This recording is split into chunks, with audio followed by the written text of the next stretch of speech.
I'm David Cooper, principal horn of the Chicago Symphony Orchestra, and here are 5 tips on how to play the French horn. First tip, listen to the French horn. We have to see what the French horn is able to do before we really know if we want to play it or not. Along with the concertos and the symphonies and the solos and sonatas, there are a lot of other areas where we can listen to the French horn. The first one would be listen to movies. Movie soundtracks have great French horns, especially Star Wars, which I just played, which was written by John Williams. That's one of the reasons I play the French horn today. Another option for listening to the French horn would be video game soundtracks. Those really epic moments, those battle scenes, those are all French horn heavy. Lastly, rock and roll. The Beatles use the French horn, and also the Rolling Stones, and many, many more. So check out YouTube and search French horn solos and be surprised at what comes up. Tip number 2, get a French horn. Where do you find a French horn? Most music stores will have a brass department, and they should have a French horn for sale. You can spend anywhere from a couple $100 to a couple $1,000 on your instrument. But before you do that, I would suggest trying it first. Most band programs or orchestras have an instrument petting zoo where you can go up and try to make sounds on any instrument. Naturally, you'll want to try the French horn because it's the best. Another great option would be to rent your instrument before buying it. That way, you can really know if you like it before you invest and make this your own instrument and you really commit to being a French horn player. Third tip, finding a horn teacher. For me, my horn teacher was really important in my life. I spent my first 7 years studying the horn with him. He was like a grandfather to me, and every Thursday I would wake up excited just to go over to his house for horn lessons. Where do you find a horn teacher?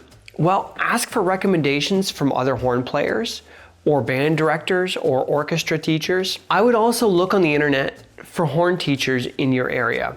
And if you're in a remote area where there aren't many horn teachers, you might be able to find a teacher that would do lessons over Zoom. While it's not ideal, you want to have lessons in person so you can really hear the sound of your teacher and they can really hear you.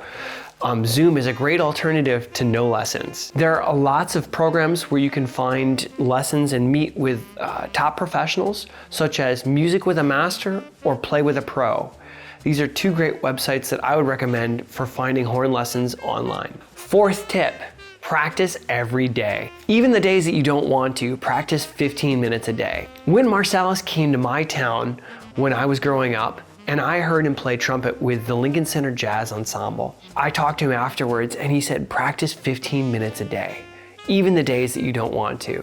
And I've really lived by that. Wynton Marsalis is one of my heroes, and if he said to do it, I was gonna do it.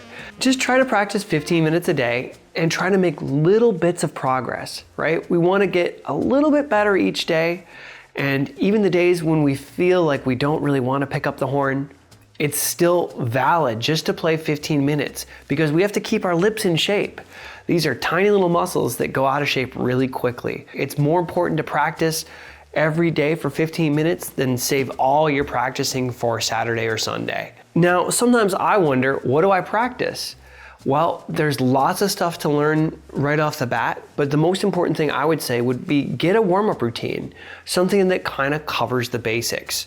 How do we connect notes? And how do we get through scales?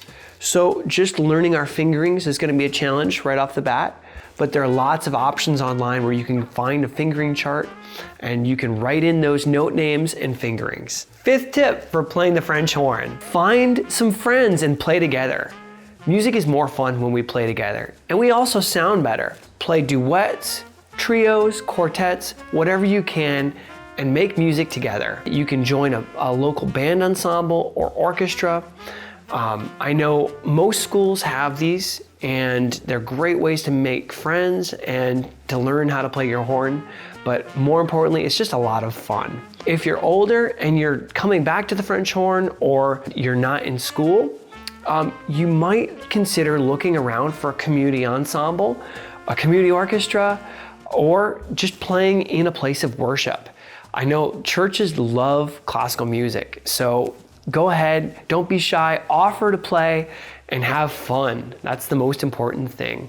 I'm David Cooper, Principal Horn of the Chicago Symphony.